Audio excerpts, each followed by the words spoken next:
Good evening, everybody. Thanks for coming out. Great to see everybody.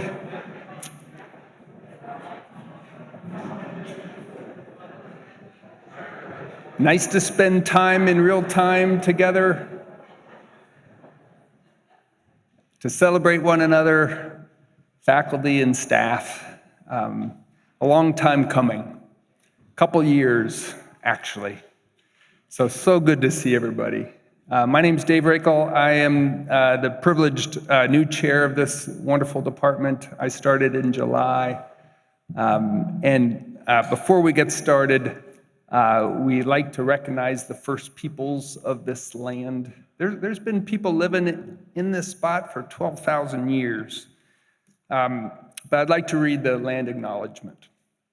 The Wisconsin Union occupies ancestral Ho-Chunk land, a place their nation has called Dejob since time immemorial. In an 1832 treaty, the Ho-Chunk were forced to cede this territory. Decades of ethnic cleansing, followed by both the federal and state government, repeatedly but unsuccessfully sought to forcibly remove the Ho-Chunk from Wisconsin. We acknowledge the circumstances that led to the forced removal of the Ho-Chunk people and honor their legacy of resistance and resilience. The history of colonization informs our work and vision for a collaborative future. We recognize and respect the inherent sovereignty of the Ho-Chunk Nation and the other 11 First Nations within the boundaries of the state of Wisconsin. Since 1847 forward, that's only 2% of the time people have inhabited this space. Puts things in perspective. I want to also just take a moment of silence. This has been a challenging week with the trial for Beth and Robin's murder. I just want to take time to recognize a moment of silence for our dear friend Beth Potter and Robin Carey.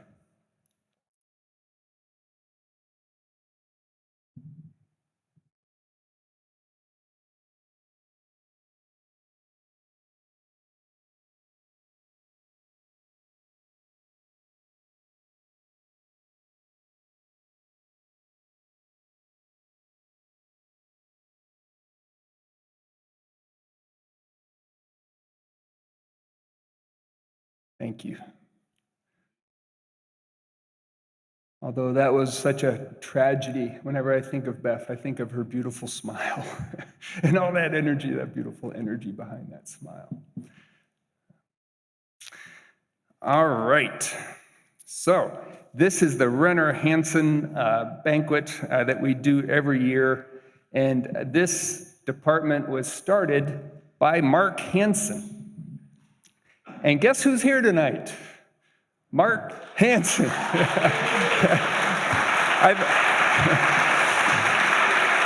92 years of age.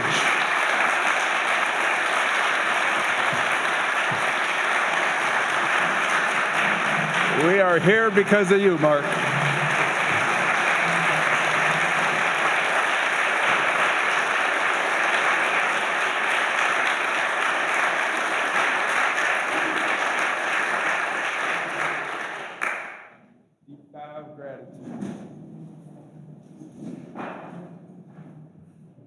So Marc, what year did you start this department? 1969, 1970?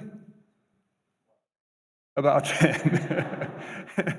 And the first chair was John Renner, somewhat of a rebel, I hear, but started a beautiful tradition that created this space and this community that we have today. So Marc, thank you so much for your vision.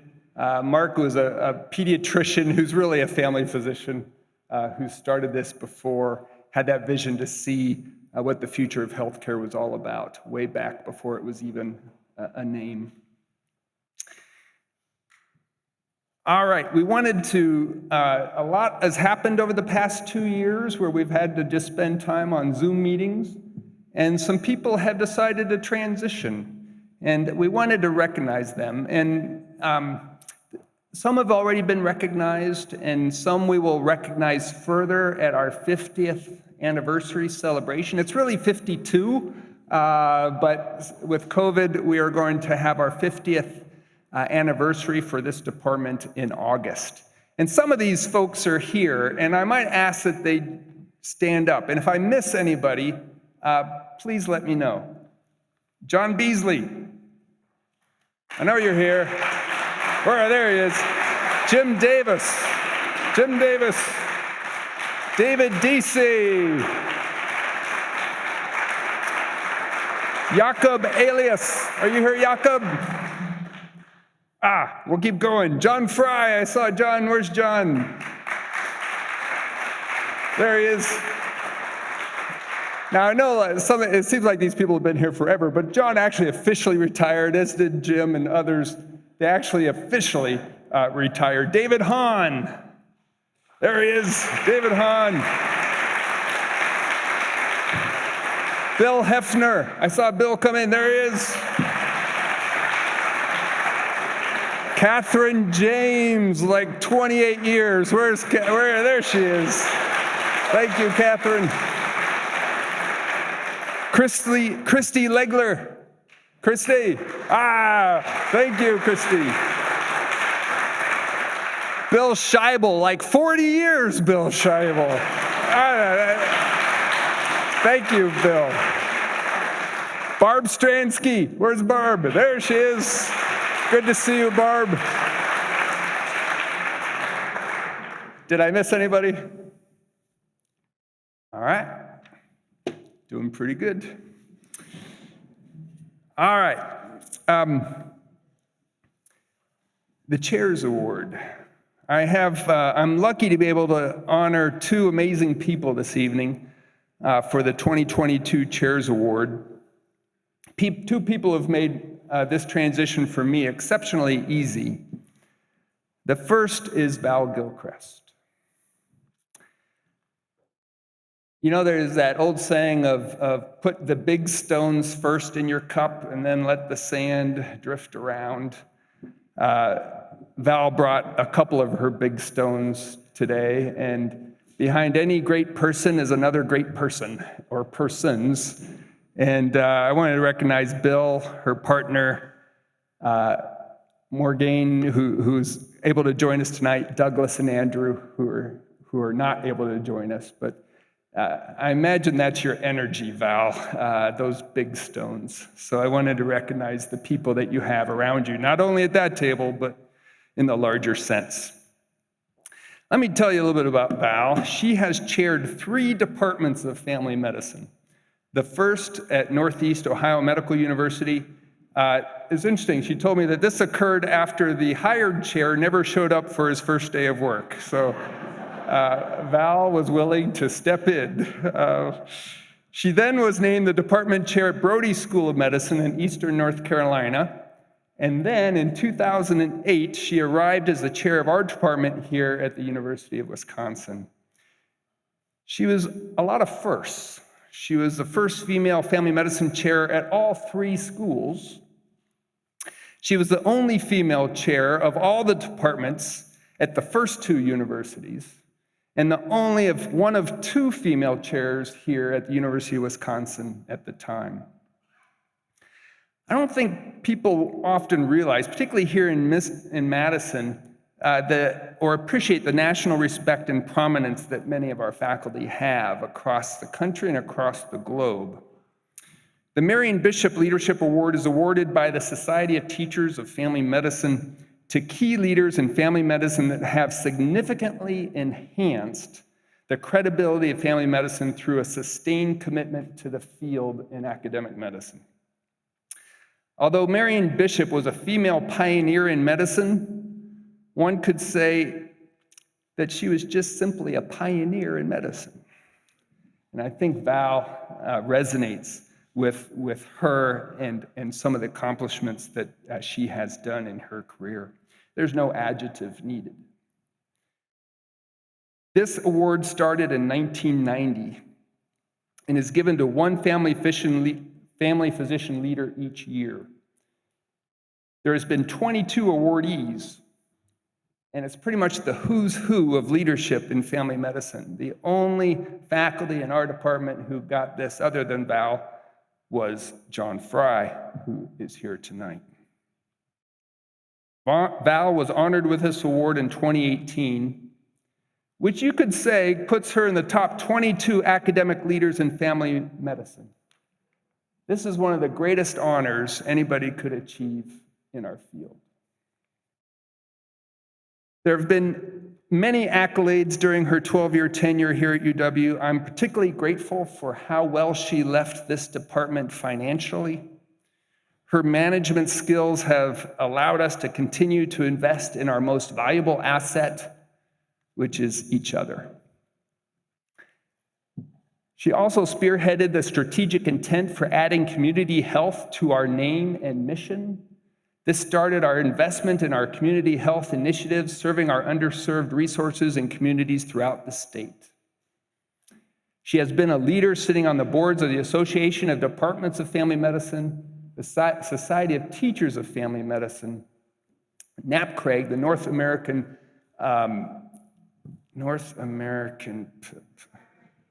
Primary Care Research Group. Thank you for your help.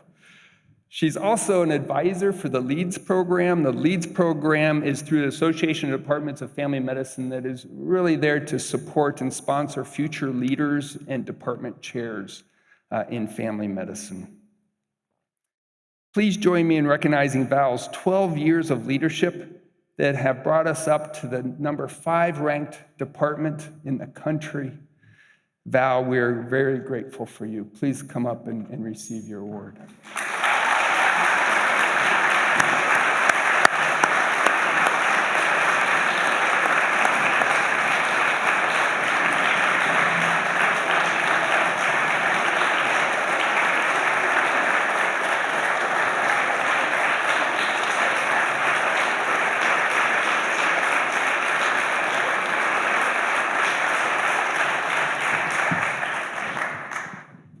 Just lower this for a minute, and I really just want to say a couple of thank yous. It has been a privilege to work with all the people in this room, and you are an exceptional bunch.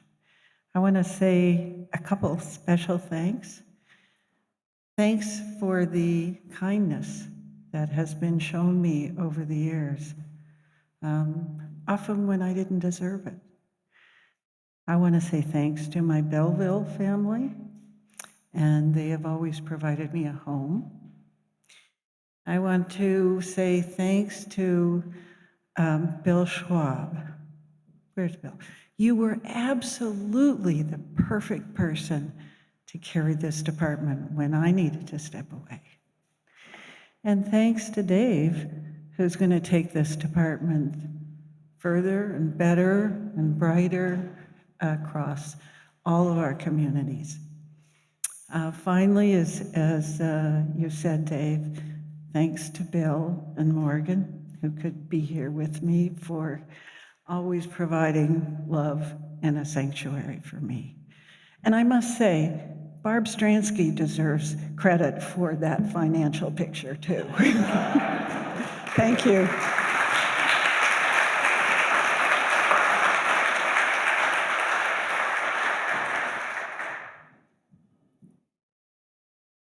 Thanks, Val.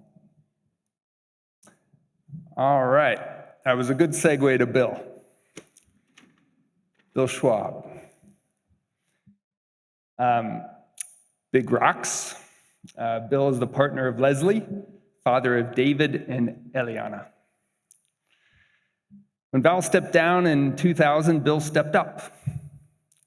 This was not an easy time, but for 18 months, Bill Schwab carried this department through a pandemic and a tragic death of Beth Potter and Robin Carey. This was a time of turmoil that needed a grounding presence. Bill conveyed a sense of calm in the chaos. Despite the trauma and the many unknowns, his daily final thoughts emails gave solace and an unexpected sense of peace and confidence that we will all get through this together. If you haven't noticed, Bill has a way with words. And he can put most things into a context that brings clarity and insight. These are the skills of a gifted teacher and a good friend. When I started this job, Dean Golden gave me this book, Learning to Lead in the Academic Medical Center, a practical guide. I needed that, a practical guide. On page 8, it talks about the village elders in an informal organization. So what's an informal organization? An informal organization bypasses leadership charts. It's the energy that people feel in a group. That's the informal organization. The village elder is generally someone that holds the people's respect, trust, and attention, and are true leaders of a group. The elder may not be the leader, and the leader may not be the elder. But for 18 months as interim chair, Bill was both. This reverence is not given easily, but Bill earned the respect of the collective constituency through his authentic actions and his personal presence. I'm so lucky to have Bill whispering in my ear, Val as well, leading me and incorporating some of these gifts into my style. When I was interviewing for this job, I asked Bill if he was sad to leave the position, and he said, "Dave, I've got this box packed under the desk. I'm ready to jettison." Bill, you help manage this department with a compassionate grace. Thank you for being our village elder.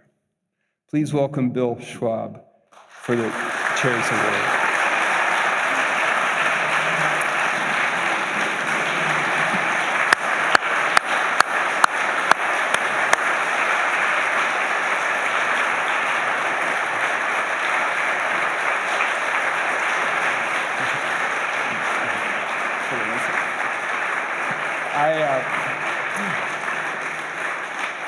I forgot to mention, those final thoughts that Bill would take an hour each day to write during COVID and after that tragedy were put into a book by your friends and colleagues to just act as an anchor and a reminder of how those words were so special to so many people.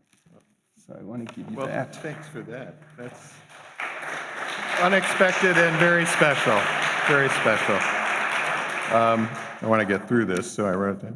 Well, Dave, thanks for your kind words. And, Val, I really do just so respect your commitment to family medicine, your pioneering role over the years as a woman leader in our specialty, and your very hard work and accomplishments during your time of leadership. I will say that my time was more partnership than leadership, frankly. In many ways, that's the nature of being in an interim position, but it became that much more acute in the context of extraordinary changes that we experienced during my time in the chair role. And as we had to suddenly adapt to just a total reconfiguration of how we approached our work, I was not in the position of telling people what to do. I was asking them to tell me what we should do. And those present here and many others as well responded with just amazing energy and innovation and dedication. So we continued to provide care, outstanding care to patients and families. We continued to effectively teach learners to meaningfully connect with communities and to conduct important research in unimagined ways. We were creating it and doing it at the same time. And I want to express particular appreciation to our core department staff in administration and finance and HR and IT and education and research and community health, who went well above and beyond in sustaining our strong infrastructure that enables the DFMCH to do all we do to accomplish our missions. Thank you to you. Together, too, over that period, we experienced times of grief and inspiration, of shock, insight, and action, of transition and opportunity. We did that as a community of caring colleagues and friends, and for that I am deeply grateful. So, thanks to everybody for the great support, for the generosity of this recognition, for all that you do. It's very meaningful. I appreciate it. Thank you.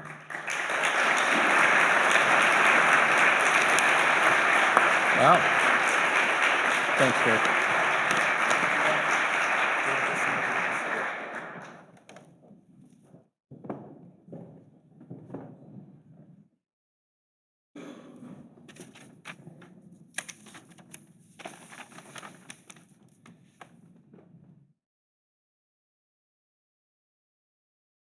We'll invite Jennifer Ed Hughes to come up and award our next award.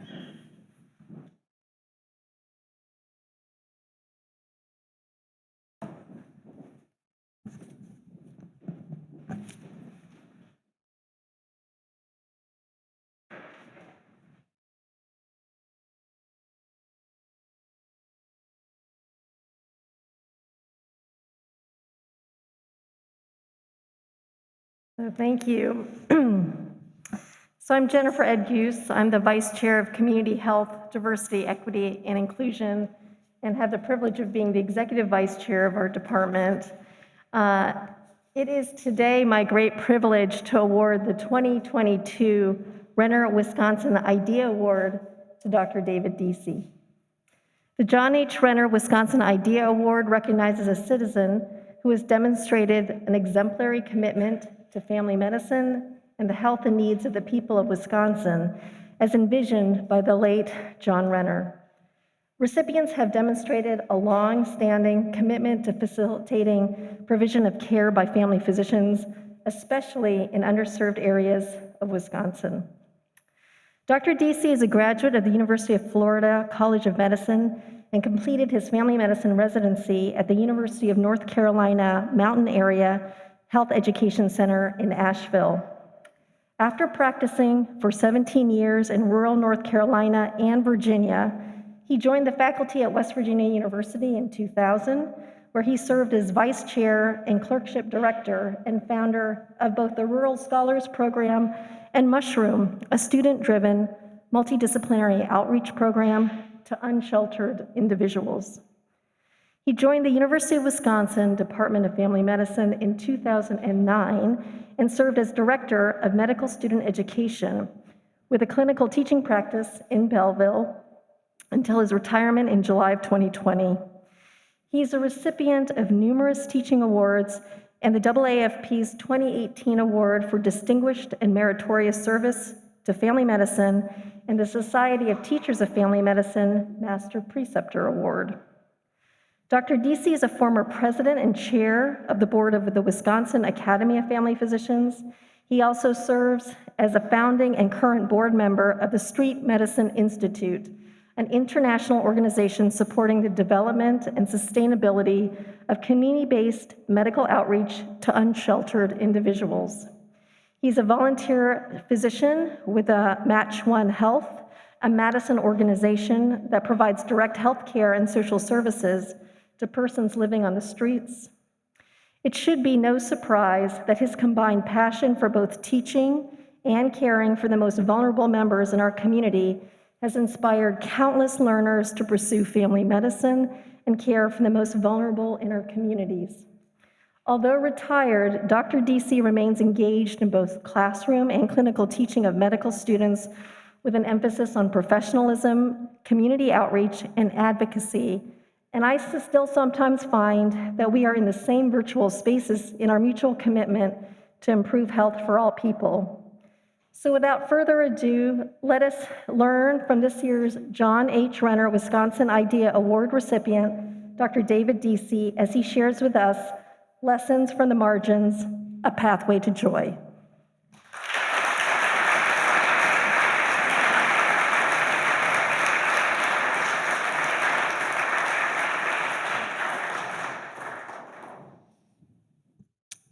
Thank you very much. I'm very humbled and honored by this award. And to tell you the truth, I was pretty overwhelmed when they said I had to give a presentation. Even more overwhelming was that they said I could pick any topic that I wanted. And so I spent several months thinking about how best to share some words of wisdom for such esteemed colleagues. And so this evening, what I want to do is to share, in some ways, the inner joy that I have gained through my professional and personal career by serving those that we often think of on the margins of our society, those who are often forgotten, neglected, and discriminated against. And to take what I have learned and to transform that, hopefully, into some pearls of wisdom that I hope can give you joy as you continue on in your professional and personal lives. Now, they didn't tell me how to advance the slides. Big green button, great. You know, I had designed this as a TED Talk, and you can't do TED Talks with podiums. And is this a remote? Hear me. So, what I'd like to do is to talk a little bit about the pathway to joy. And you know, over the last 2 years, it has certainly been trying times for physicians. I mean, we've had COVID layered on top of the onerous burden of what I call institutionalized medicine, electronic health records, billing, policies and procedures that sometimes really extinguish the joy that we initially felt as we donned our white coats and went out to serve our patients in the field of family medicine.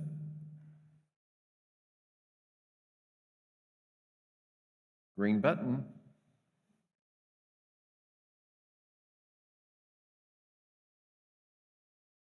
Well, we had just advanced a whole bunch of slides.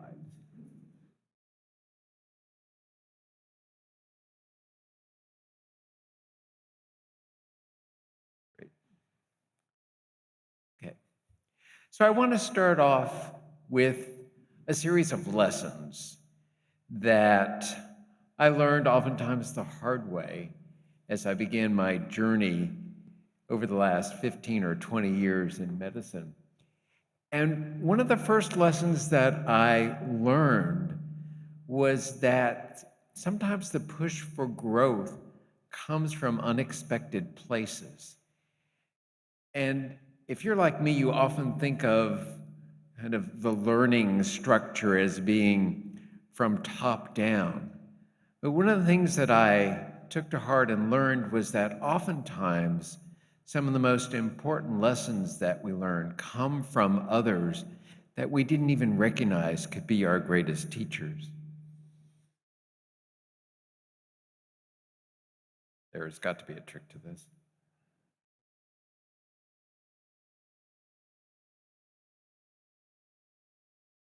Nope.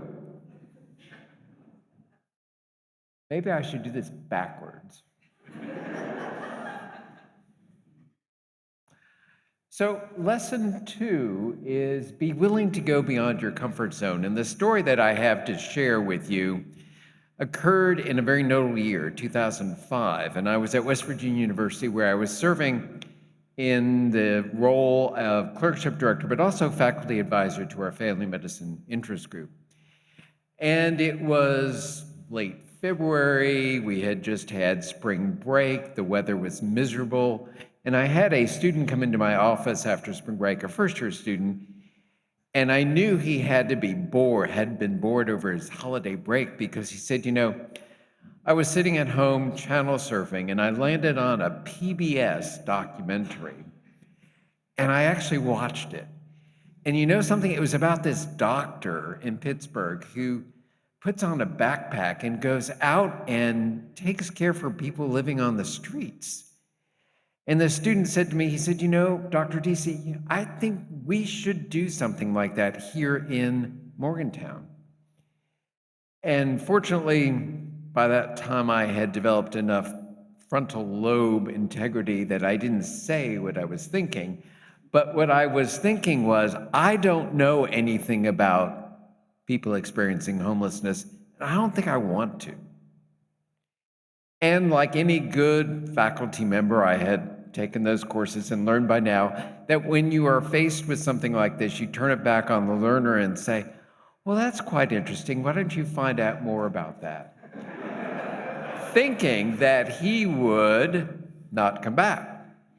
Well, 2 days later, there were 4 students who came back to my office, and they said, you know, we really want to do this. We are pumped to do this. And I said, well, why don't you find out more about this doctor and see what we can learn? Well, they contacted the doctor, who is now a mentor and very good friend of mine, Dr. Jim Withers. And lo and behold, in 3 weeks' time, he was giving a noontime lecture at our medical school. We had 90 students present. And Jim is not the most dynamic of speakers, but the pictures and the stories he tells were incredible. And by the end of that hour, we were on fire. We, meaning me and those students. And what we did in collaboration with each other is form really what was one of the first student-driven outreaches to persons experiencing homeless, unsheltered, rough sleepers in our community.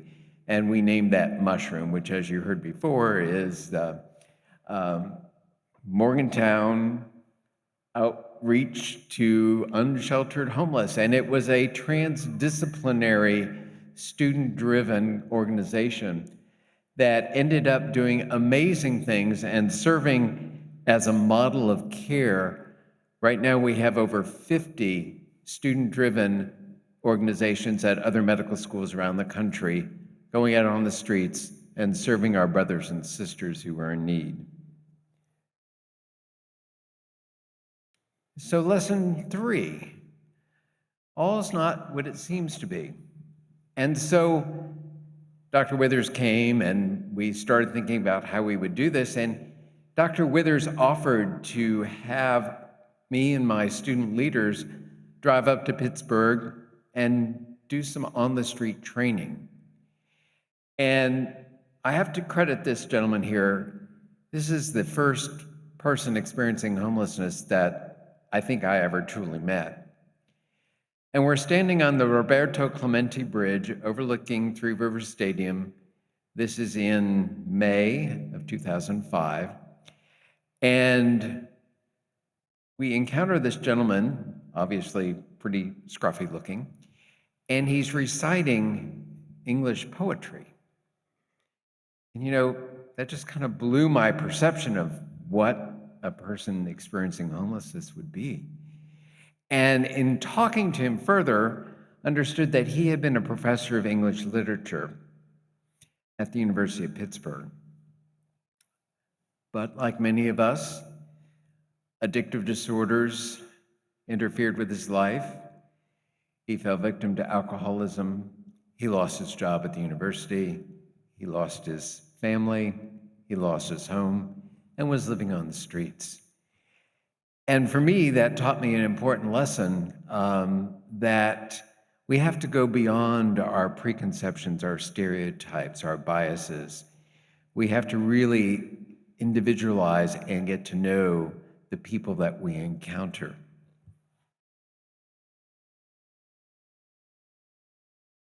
Lesson 4, everyone is a teacher. I love this picture. This is Big Cecil. He had a cohort named Little Cecil, and they had been drinking alcohol since they were 5 years old. But on this evening, I have a student with me, and one of the liberating things about serving persons living on the streets is that there is no schedule, there is no timeline. There is your presence. And to be able to sit and to validate another person's humanity And the gift of just being present is probably the greatest gift that we can provide our individuals, because oftentimes they are so blind to the rest of society that they become even blind unto themselves. And so this is an opportunity that I learned that just being present was a gift that I could provide.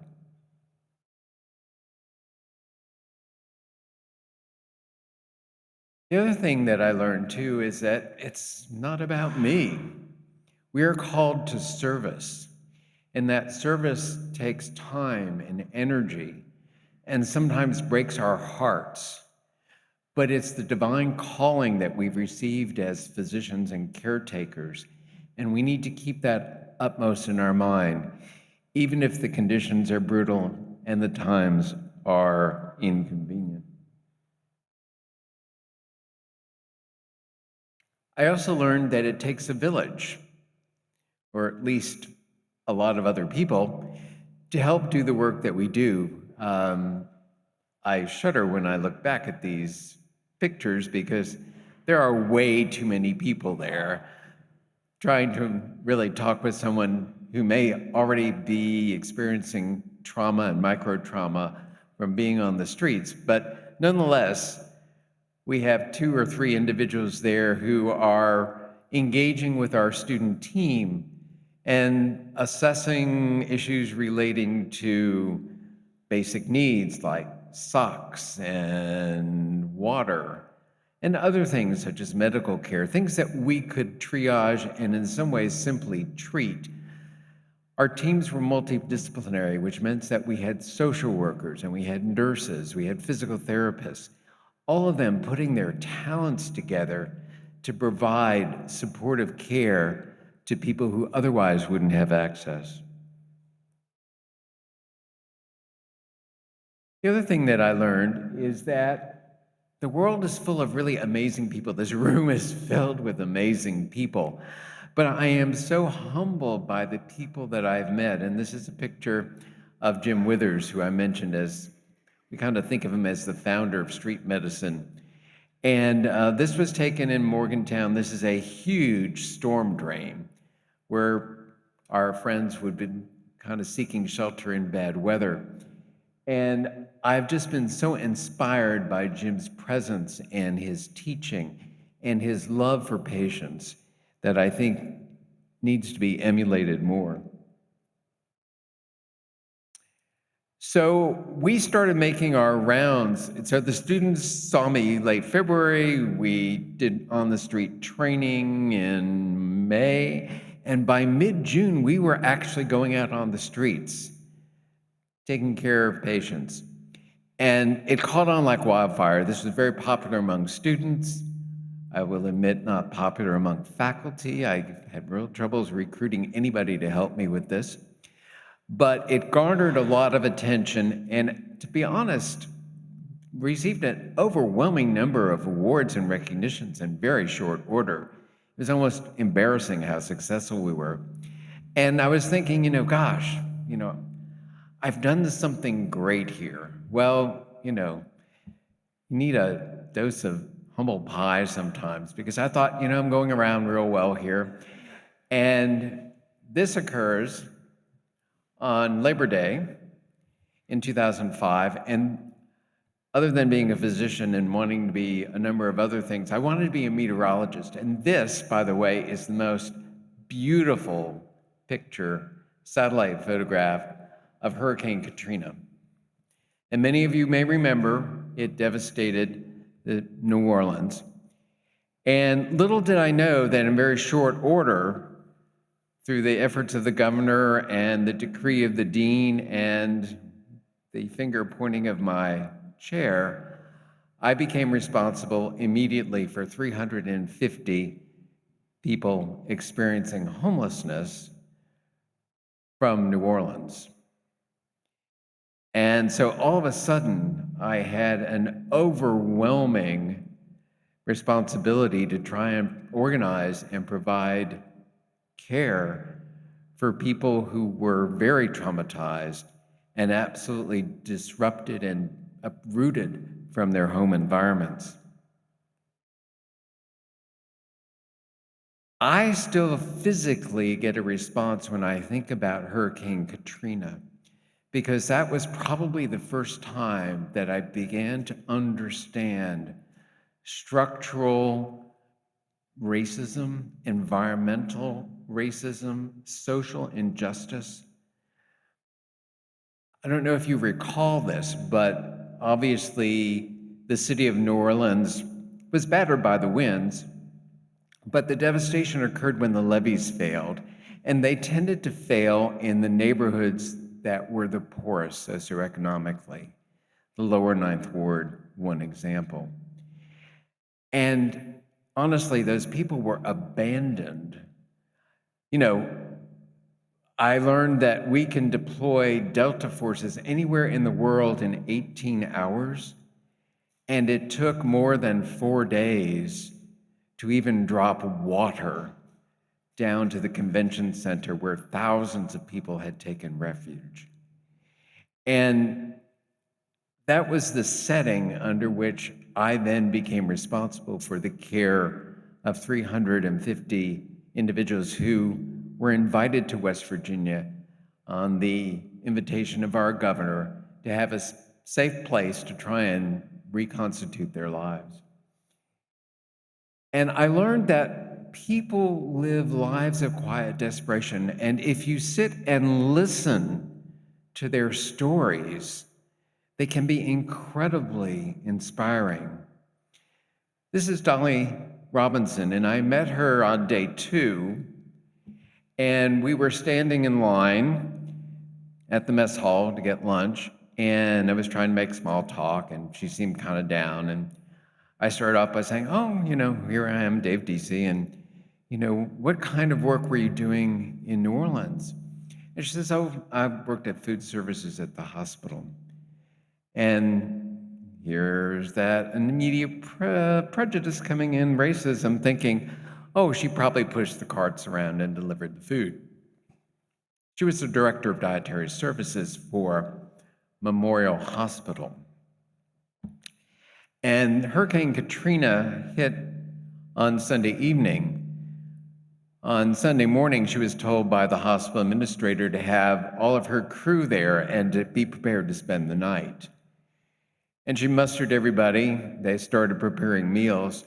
And you may recall this, but through just incredible engineering planning, the generators for this hospital were in the basement, and they were the first things to flood. So really, within hours of the beginning of the storm, they lost electrical power.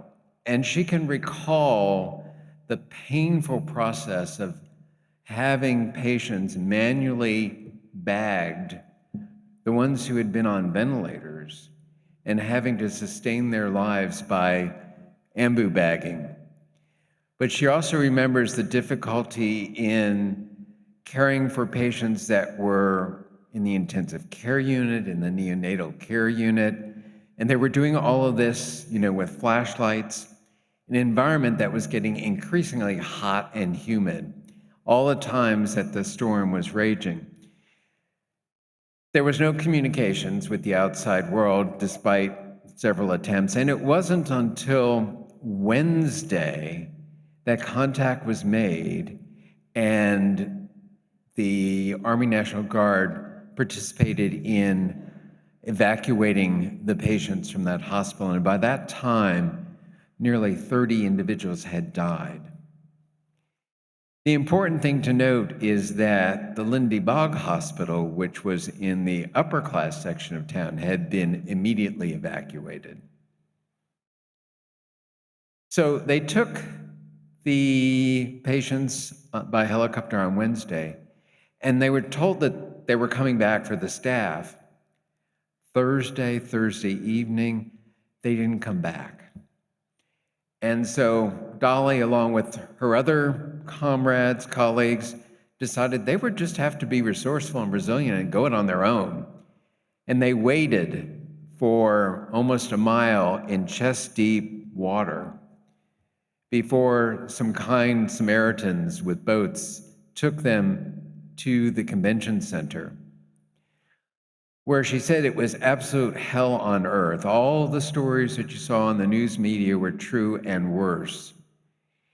And then on Saturday night, and this is a woman who had never left New Orleans, had never been in an airplane, she was actually picked up by a helicopter and taken to the airport, where she said the scene was macabre. There were corpses on gurneys in the concourses, and the most heartbreaking thing is that there were armed National Guardsmen who were directing people just kind of at random onto different airplanes, an opportunity for separation of families, which did occur. And then 4 hours later, she ends up in Charleston, West Virginia, where she deplanes and put on a bus and another 3-hour drive in the night through winding mountains. And then she arrives at my medical facility at Camp Dawson. Her resiliency, her patience, her grace were unbelievable for me, and they've remained with me, and I've kept in touch with her over the years. After she left our rescue center, she joined a son in Atlanta and then eventually went back to the lower Ninth Ward to try and resume her life. But I've always been struck by the fact that if I hadn't opened up the conversation, I would have missed out on an incredible inspiration which still sustains me today. Well, so I guess I'll close by saying, it's not just the destination that should be our goal. That's not necessarily the motivator. It's important to have. But if you're not enjoying, embracing, and witnessing the journey, you're missing out on the richness of life and just the precious gift that our fellow human beings give to us. And as physicians, we have that rare privilege to be intimately involved in their lives if we're willing to sit and listen and to validate. And so I think that these kinds of encounters that I've had were very instrumental in helping to sustain my focus and to really help me prevent the burnout that I know is so pervasive in American medicine today. And so my teaching point, so to say, is to look inward in your own lives, in your own practices, in your own communities, and find those touch points that can really liberate you in finding a pathway to true joy. Things are always looking different in the rearview mirror, and the retrospectroscope was actually the yearbook for my medical school graduation class. And I got it out the other day, and it was almost eerie because I had selected a passage and included it in that yearbook, and I'll read it here. And it's by Sir William Osler, and I'll read it.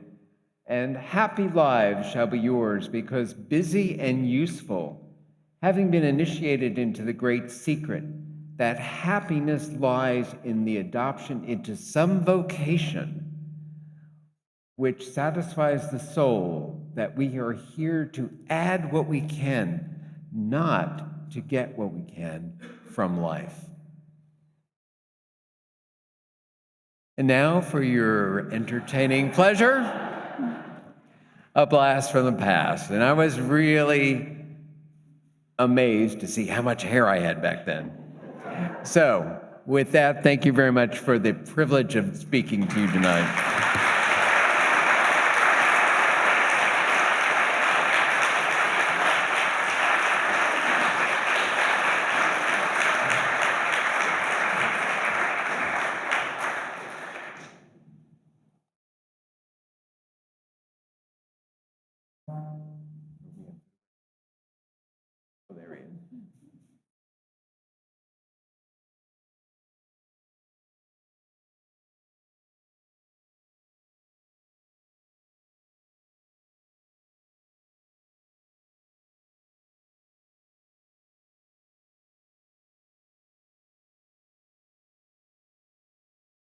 I wanted to let people know, like for Val and Bill, we didn't have a photo opportunity. So at the end, we'll be right over here at the end for photos with your awards if we didn't get a chance to give them, to get it here on stage. So Jerome Garrett is a new, awesome, fantastic partner that I'm privileged to work with, and he's going to introduce our next award. Jerome.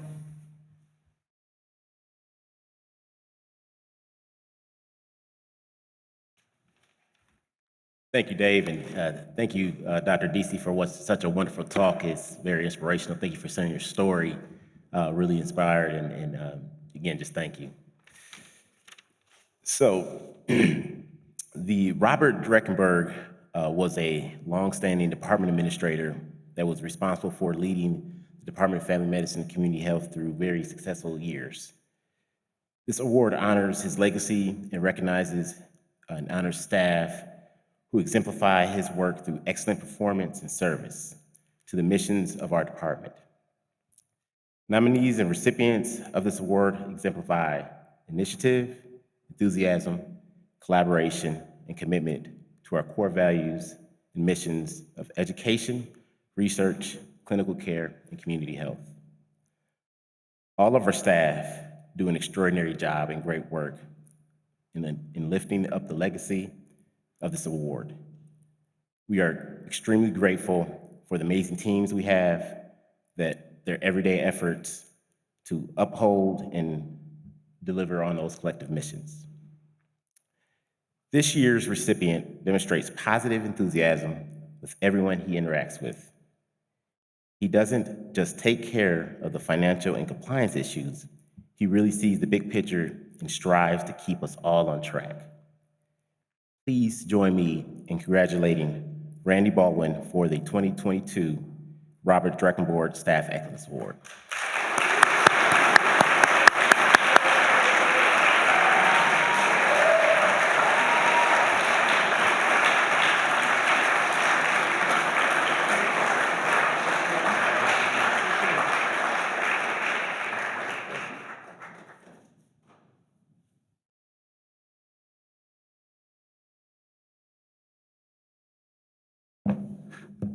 I won't keep you too long, but I have a few thank yous. So I described this award to my family as the best non-doctor in a supporting role. I want to thank Michelle Grosch, who told me that I had fine administrative skills, but confided in me at one point that she hired me because she thought it was cool that I was in a band. I also want to thank Chris Viney, who saw potential and recommended me for a promotion that was kind of a reach for me at the time. Some might say that I wasn't quite qualified for, but I grew into it. I want to thank Jenny White, Heather Williams, and Dan Samuelson, my longtime education colleagues, who are a big part of what makes it fun and rewarding to work here. Elizabeth Bingman, who's been a stabilizing force these past few years of weirdness and transition.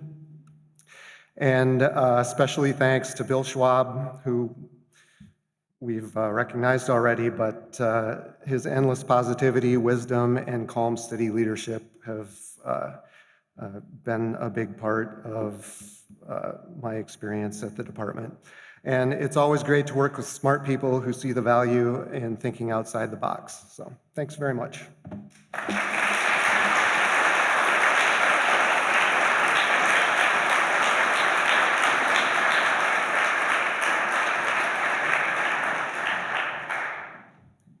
All right, we're lucky to have Jim Davis give the Jim Davis Quality Award. Jim.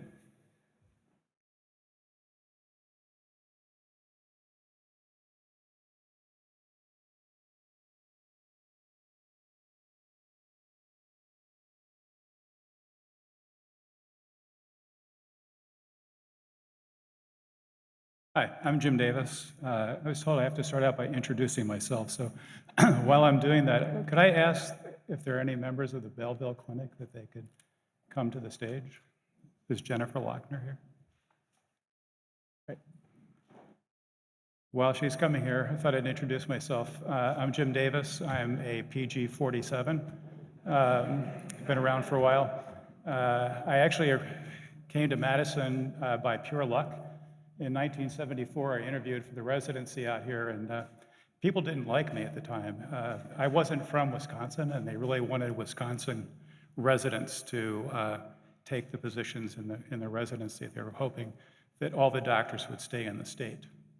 So I suffered from having gone to medical school in Washington, D.C., and several people questioned why I should come here. And then I interviewed with 2 residents, and they just grilled me. And finally they said, why should we believe that you'll come and stay in Wisconsin? And I thought, well, I could say, well, my girlfriend lives here, but I didn't think that was a very strong argument. And then all of a sudden it came to me. I said, well, I'm from New Jersey. Would you go back there?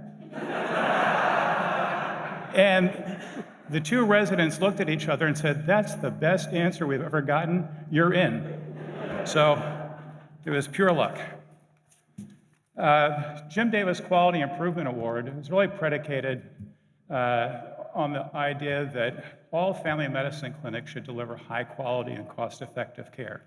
And the best way to do that is to systematically understand, dissect, and reorganize practices to provide high quality care. And that means all members of the team working together. Quality improvement projects for this award have to meet several standards. Price Waterhouse actually keeps all the award information here.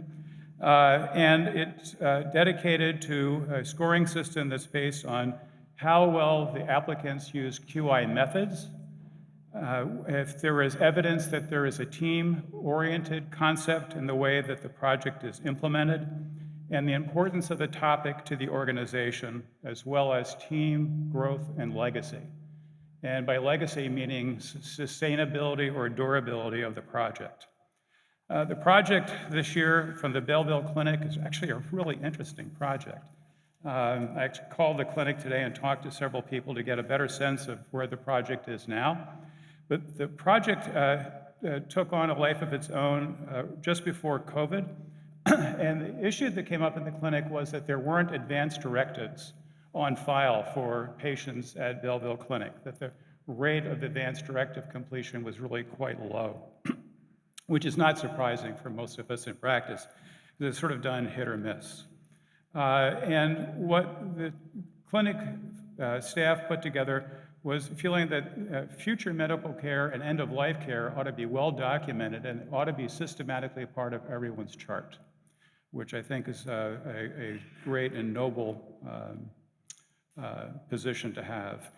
They organized a team that included members of the clinic staff, the clinic social worker, an RN manager, the clinic manager, who at the time was Peggy Sainline, who at one time was the Wingra manager, where I was a resident and faculty. And they had tremendous improvement in their performance. They did several things. They decided to educate team members on the importance of completing the documentation and make sure people knew how to do it. The second was they looked at ways to actually support the clinicians and the patients by adding the social worker into the group and having the social worker help patients who didn't quite understand the meanings of all the decisions that needed to happen. And the third thing was that they reorganized the clinic so that they could actually find the forms when the patients came in, which, if any of you are familiar with clinics, sometimes that can be the greatest challenge of the day. Their improvement is remarkable, and I wanted to just commend the team. And we have Christy Legler. Jen Lochter, excuse me. I meant Jen Lochter. I apologize. That's what happens when you're a PG-47. So, great. Why don't you guys come on up? Thank you. Valerie, you're part of the team too? Yeah. Good. You're I'm a Belleville. Belleville. Great. Belleville. I'll turn it over to you guys if you want to say something. Oh, goodness.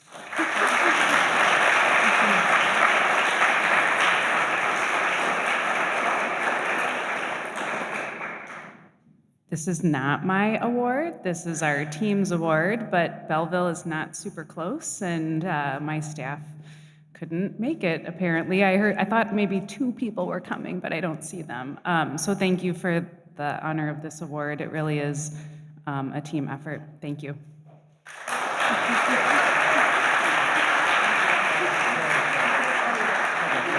Yeah, so there's a check for $500 that goes to the winning team, and I don't see a plaque.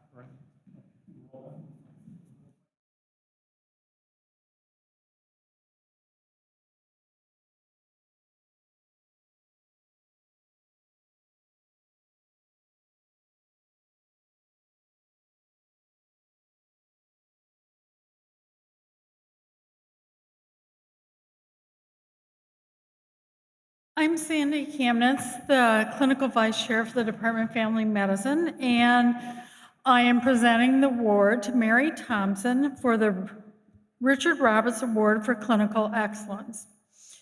She's been an exemplar of what it means to be an outstanding family physician by putting her patients first and has served as a role model for the very best of family medicine. Mary's practiced family medicine at UW over the course of her career. She was actually a resident here. She practiced full scope clinical care, inpatient obstetrics. Her first job, which was not in the reference for this award, was with me in 1990 at the Monona Grove Clinic. And her first nurse there was Colleen, who is still working with Mary to this day. Over these years, Mary's developed strong relationships with her patients, getting to know them not just as patients, but as whole human beings. She's known and respected by her colleagues, many of who are here today from Odana Atrium. Oh, wait, it's Odana Road. Sorry, screwed that one up. And some of her former colleagues. She's an exceptional clinician, but a fierce advocate for those under her care. Here's some following patient comments that demonstrates that relationship. My appointment was 9:05 and Dr. Thompson was running late. I knew she would take time with me if I needed extra time. I have total faith in her and her nurse, Colleen.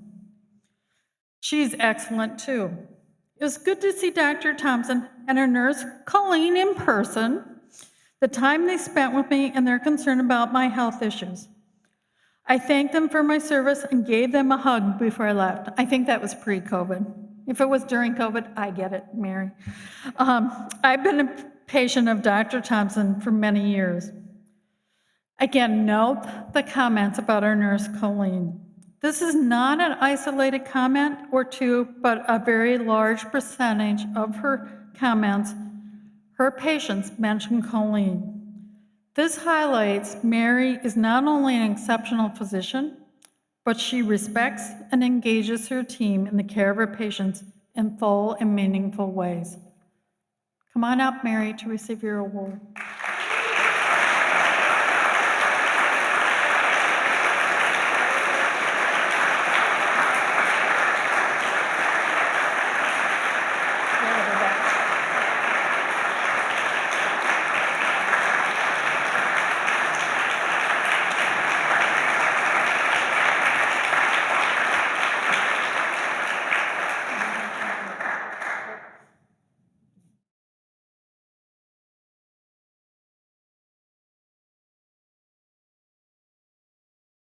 Well, thank you very much. I just feel really humbled and honored to be able to receive this award. And Odana is just a wonderful village to work with, as well as the rest of the department. And Colleen, the LPN who's worked with me all these years, really does mean a lot to the patients. And I think it just goes to show having consistent nursing staff really helps patient care.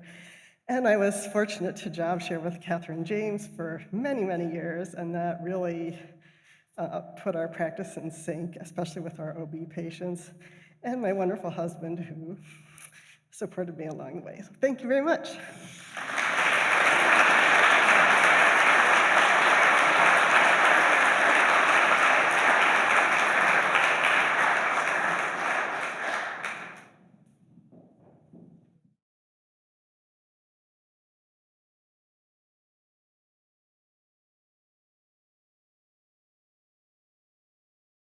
protocol is I'm allowed to take off my mask when eating and coming up on the stage. Oh my gosh.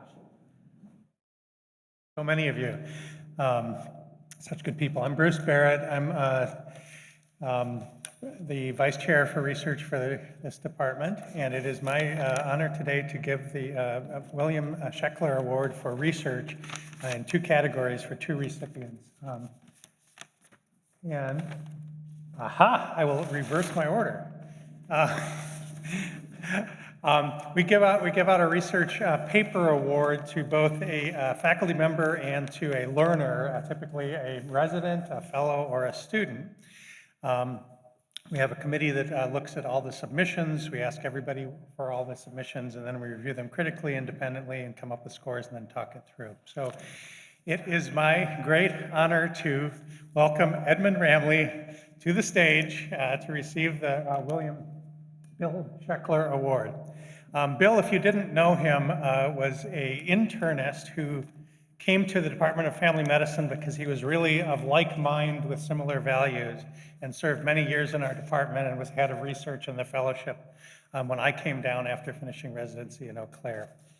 Edmund is one of our astounding assistant professors on the tenure track and has been weaving together research with clinical care, health services research, and his paper for which he gets the award is Implementing Large-Scale Data-Driven Quality Improvement in Assisted Living with, I don't know if any of your co-authors are here today. They're not. Come and say a couple of words, Edmund. Thank you very much.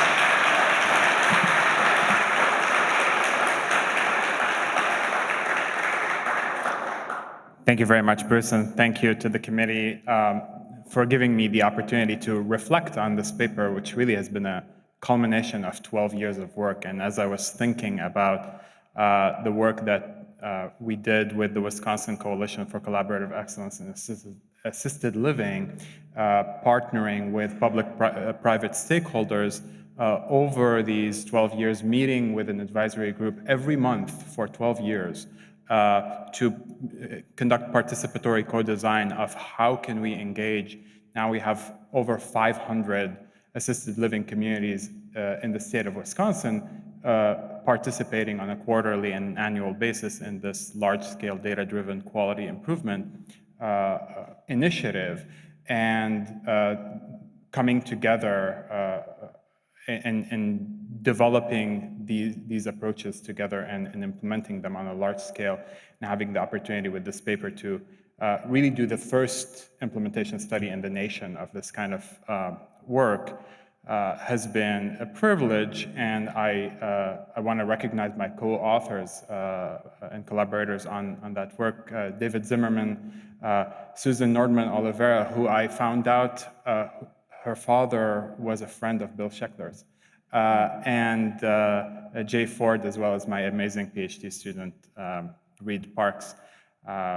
So thank you for the award, and thanks for the opportunity to reflect on the work I've done in assisted living and continue to do in primary care. Thank you.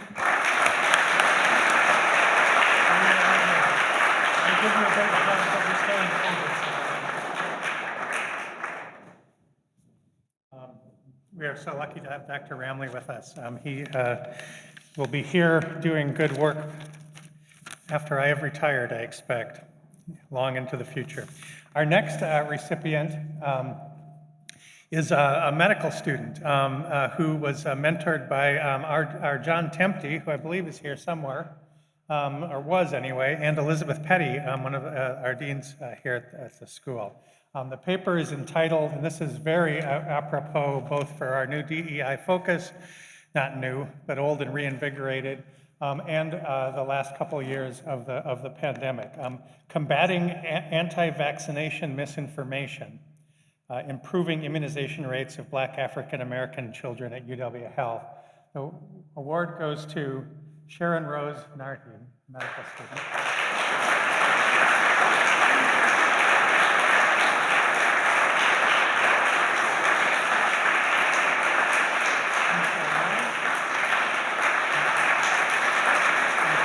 As many words as you would like. Hello. My name is Sharon Rosnardi. I'm a third-year medical student, incoming fourth-year medical student. It's such a privilege to be here and to be gathered among all of you.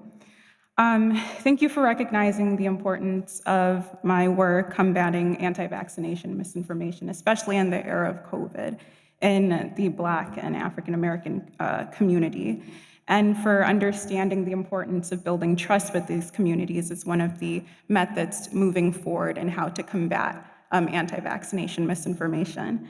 I also just want to thank my amazing mentors, Dean Petty and Dr. Temte, for all their guidance on this work. My parents for always motivating me and pushing me to explore my passions, and my amazing friends who have become almost like family while I've been here. Thank you all.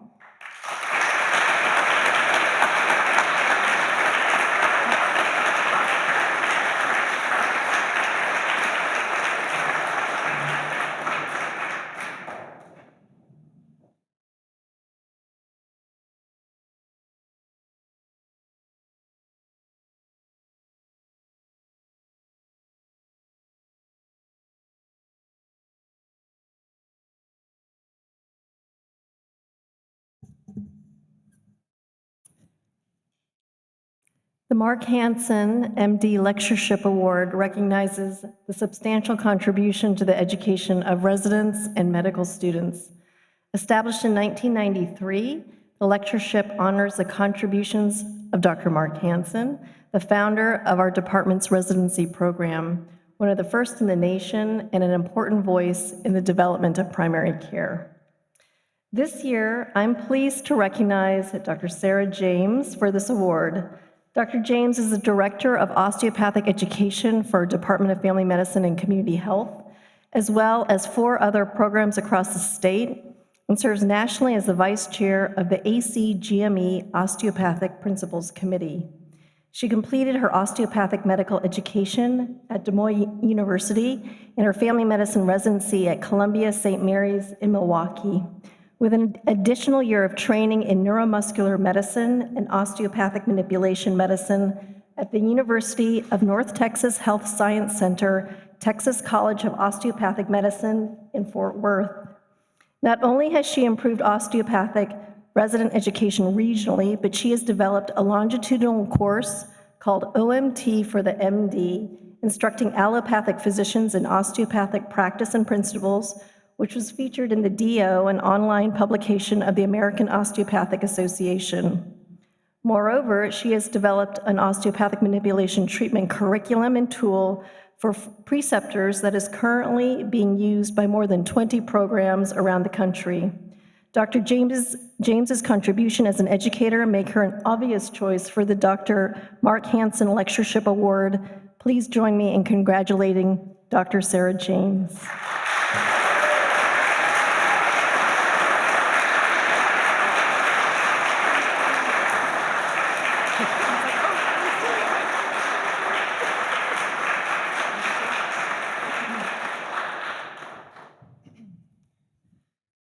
Well, that was a lot. All right, so I know I'm standing between you and the end here, so I'm going to try and keep it real. But I am really honored by this award and to be recognized and to get to work with all these amazing people. I'd be remiss not to shout out to my husband who made it here tonight, Kyle Miner. Yay, thank you. Who is also a practicing family physician at the Mount Horeb Clinic and lets me be me. So. Tonight we're going to talk about a history. We're going to have a little history lesson, which I think will be interesting, and some slides and some pictures. But we're going to talk about the osteopathy in Wisconsin, which is actually a DFM legacy. It seems very fitting that since we're in the about to finally celebrate our 50th anniversary, I know, Beasley, a few years late, but we're going to get there. It also seems fitting to talk about a history that is also within our department and the leaders that founded it that may not be as well known. You're all familiar with the incredible history that is unique in how our family medicine department was founded and continues to lead the way in innovation in family medicine. I want to talk about an additional incredible history that has influenced the future of osteopathic medicine and osteopathic education that originates in this department as well. This guy up here, right? Anyone who comes to any of my lectures, like he's hanging out in there somewhere. This is AT still, who is the founder of osteopathic medicine, who through the searching for, a better way to approach health and find health for people in his community, sought a different approach to it, and flung the theory of osteopathy to the breeze in 1874. So, not so far ago. These are the tenets that osteopathic medicine is founded on. This is essentially the foundational difference between allopathic, MD, or osteopathic, DO, education. The tenets, of course, the body is the unit, person is one. The body has the inherent capability of self-healing and self-regulating. It's magical, right? You break your bone and it gets better. What? So things like that. Structure and function are reciprocally related. So when something is not working right, something else doesn't feel good. So if your body's out of alignment, perhaps you don't feel as good, or you're not feeling as good, so maybe something else hurts. But then the theory that really gets down to the root is the understanding of these concepts is the basis for treatment, or osteopathic manipulation treatment, OMT, which we'll talk about quite a bit. And that's the piece of our history that I really want to bring up. Of course, we would be, we need to talk about now the founding member of this department, this guy. Yes, Jeff Patterson. He's amazing. So we have to start with the first DO in this program. And with his international reputation, but yet warm and open personality, he just drew other people to him. As a leader for the underserved and in the efforts of peace, as well as his osteopathic profession, his legacy and presence is foundational. Mentor to many, some might say deity, and the origin of osteopathic heritage here. He opens the door to these next people that you may not know as well. This first person here is Dr. Marguerite Elliott. She actually came to medicine as a second career in life, but was really rooted in osteopathic practice and principles. She was a presence to be around.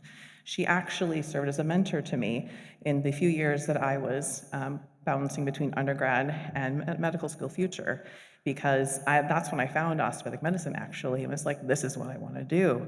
And so thank goodness she answered my call.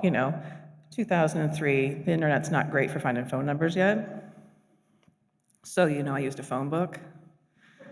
I might have cold called all the DOs in the phone book, which is actually not that many, but still, in all specialties. And she was one of two that answered my call. She let me hang out with her for 2 days in the clinic, and I was enamored. Like, she was this amazing force, this woman, this full spectrum DO.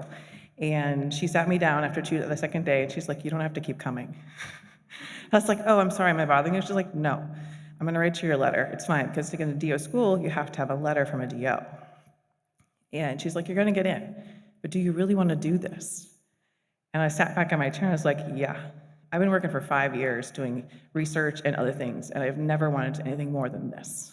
And so she wrote me a letter, and we kept in touch intermittently through my education and just keeping tabs. And what I didn't know is that in that time frame before that, she had already been making changes. So among her many contributions and lives she touched along the way, she, along with another group of osteopathic leaders, actually were pivotal in creating the option for residency programs to have not only just ACGME accreditation, but have also AOA accreditation, which used to be a separate entire system where DOs go one way and MDs go the other way. Now, in a program that had both, they could both be represented. So, and that was back in 1998. The DFM here achieved their dual accreditation in 2002. So for whatever reason, the AOA put one program across the original six sites. Baraboo is a sixth site, everybody. No Barabooians here, rats, okay. Anyway, and so thus became our statewide osteopathic collection of programs. We called the committee. And we were joined osteopathic. So several times a year, the DOs would get together and practice their skills, usually on refreshing the neck treatment skills or the back treatment skills or whatever. But that's how we became joined into this group.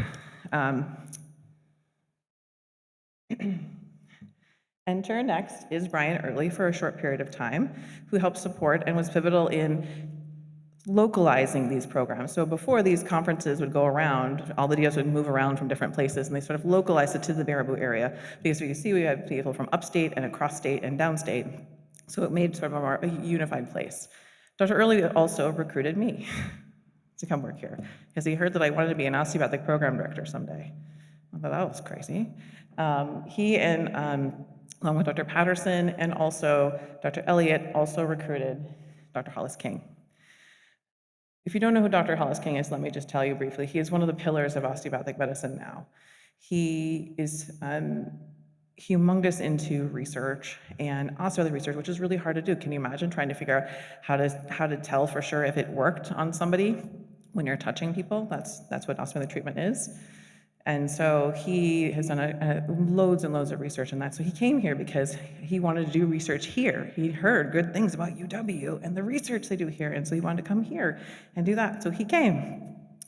And he stayed for a couple of years. He was the osteopathic program, he was the next osteopathic program director. And along with myself and we revamped the education curriculum here. So instead of it being a region-based sort of process, we actually transitioned into a theme-based, case-based, rotating curriculum. So then it became this 12 themes, so 4 conferences over 3 years. You get all the themes, hopefully. And what we did is we were hoping that with this putting it the case base is that the residents would start to put their OMT into their regular clinical practice. Instead of it being like, well, there's nothing wrong with it medically, now I got to think about them osteopathically. Our plan was like, oh, you came with the back pain, and how does that work? Oh, and maybe you just have a slip in your nominate. Okay, great.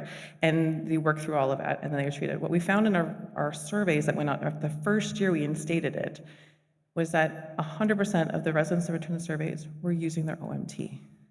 Before it had been 50 or 75%, but 100%, and those numbers continued. In fact, the folks that made it through the first 3 years, 5 years out, are 100% using their OMT, which goes along with my goals, which is to fill the world full of DOs that want to use their OMT, even if it's just a little bit, because even a little bit helps. Also, Dr. King was the first person to decide that we should really teach the MDs some OMT around here. So we started. He actually built a boot camp for the residents to do so they can come and hang out with us at our conferences. But this is actually a faculty development. There's a young man here in the front here with the glasses on, that's Dr. Jared Doobie, who is a resident here, who is now a faculty here. And he and I worked together to make the next iteration, which you heard Dr. Ed Hughes say, which is our longitudinal OMT for the MD curriculum.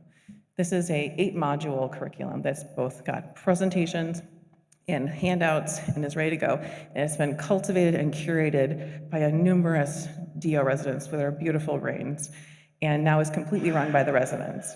But now it's also available for other programs across the country. It's only been available for a couple of months, and we already have 2 programs plus a third one picking it up now.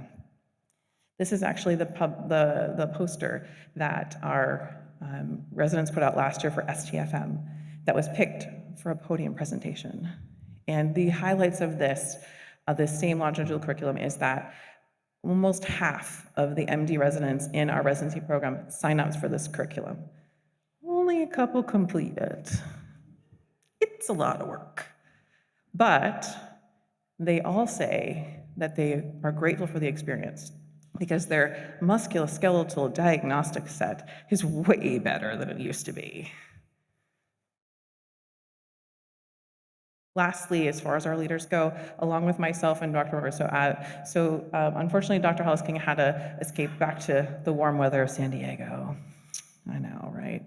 But he left us in charge. So this is Marc Robinson. He was the next osteopathic program director, and I was the associate, and I took care of the education, and he took care of the administrative work.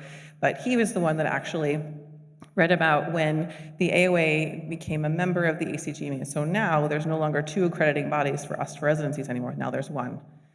And there became this option, what's called osteopathic recognition. I know this is a lot over your head, but what's really cool about it is that he realized that we were already doing good osteopathic education here, and we should apply now, right away, in the first string. So we got together, all 6 programs, we filled out our applications, and we were chosen. So of the original 13 programs to achieve osteopathic recognition in the very beginning were ours, 6 of them were ours. Now that's really cool, and you probably don't know why that's really cool. It's because we are in a state that has no DO school. Okay, the states that get this, the states that do lots of this, if you look across the country and who has osteopathic recognition, it is states that have schools. Wisconsin has a numerous number of programs with this level of education, and we don't have a DO school. We're cool. It also got us noticed. Got us noticed nationally. And so we've been talking about this nationally for a number of reasons, how we share our faculty, how they share me across all the sites, how we get our curriculum, and how we get our residents to get to do so much OMT. And that I see now is getting picked up nationally too. And I see it trickling around in programs across the country, and it makes me really excited because it goes back to my mission of DOs doing their OMT, and maybe a few MDs along the way also. All right, so now this is what we look like as far as the programs across the state. The biggest pieces is the shared faculty. Like, you don't just get the couple at your program, you get to interact with the couple with all these across the state. It's a lot of extra faculty to get to work with. Okay, she already cat out a bag of my precepting program, but thanks, Jennifer, for the excellent introduction. You really did read all my stuff. But this I am very proud of, because this puts the ability for residents and students to use their OMT immediately. When you graduate from a DO school, you are deemed competent to use your OMT. You aren't deemed competent to put in an IUD or do casting of a bone, but you have been tested and retested in your ability to treat a body, to realign it. So you don't actually need to be watched for that part as far as the Medicare guidelines go. But you might need some help with when did you use it, or reminded of your contraindications, or how to document and bill and code for it. That is what a preceptor's role should be. So we have created this precepting tool that I have a picture of here. This, sitting on this table, is fantastic. Molly Olson, who is a Baraboo graduate, who are working on our paper that goes along with this precepting tool right now. And I am happy to say it's not just 20, it's actually 40 residency programs across the state that are using this program, and 2 osteopathic medical schools to allow their faculty to, even though they don't use OMT, to support their students and residents to use their skill set. This one more thing that I included, because this is the passion project of mine, is getting people to understand how to get paid, right? The residents hear me all the time, get paid what you're worth. Billers and coders don't really understand it. So I wrote a paper to back it up. And I wrote it with a coder who looked across all the Medicare guidelines to make sure that we didn't have any differences in different regions that we weren't accounting for, and it turns out there wasn't. So those people in Pennsylvania that always are at my conferences are always like, how do you get it paid for? And I was like, are you in Pennsylvania? Like, yeah, sorry, dude, I don't know what's happening there. Because they're the ones that have the most trouble. So it's available now for people to use this. But this is why we do our job, right? The faculty in the room, this is why we do our job. It's the residents. It's seeing them get excited. It's seeing them go on and carry on the traditions that we have.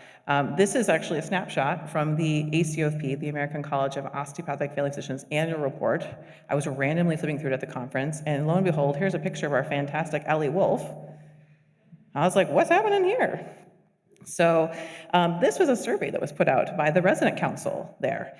And of the 500 respondents, they were asking about, how much OMT do you do? How much do you want to do it? Some things like that. And then they published it here. So here, like a third that the respondents do OMT 1 or 2 times a week. Another almost third do it a couple times a month. But almost 70% are like interested in doing it. I am very proud to say that in our program, 100% of our DO residents want to use their OMT. Thank you. And it's more than 1 or 2 times a week, most of the time. It's pretty exciting. We have to limit it sometimes. Here they are. This is the future.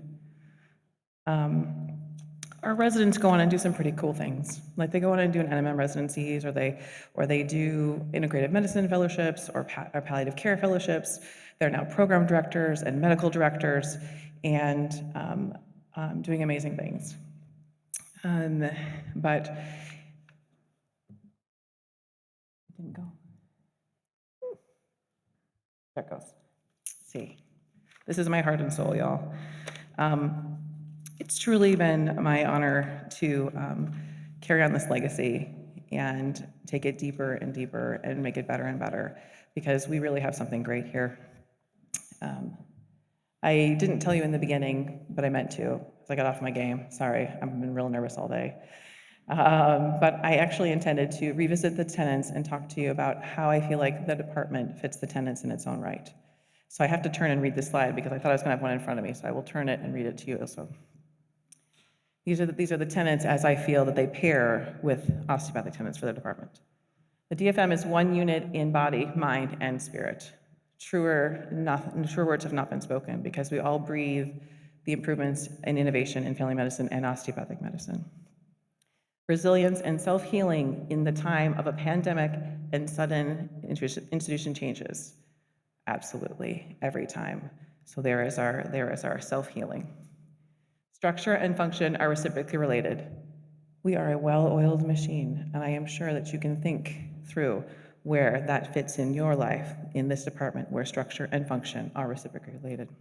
But most importantly, DFM continues to rise and innovate through our foundation within the above tenets to improve education and the health of our communities and beyond. Do what is good for you. In the great words of Hollis King, peace. Thank you.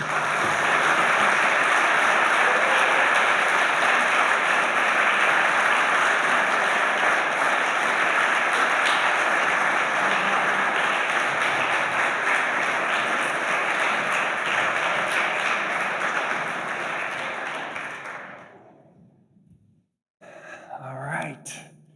Thanks for coming out. You know, this takes a lot of work to put these things together. And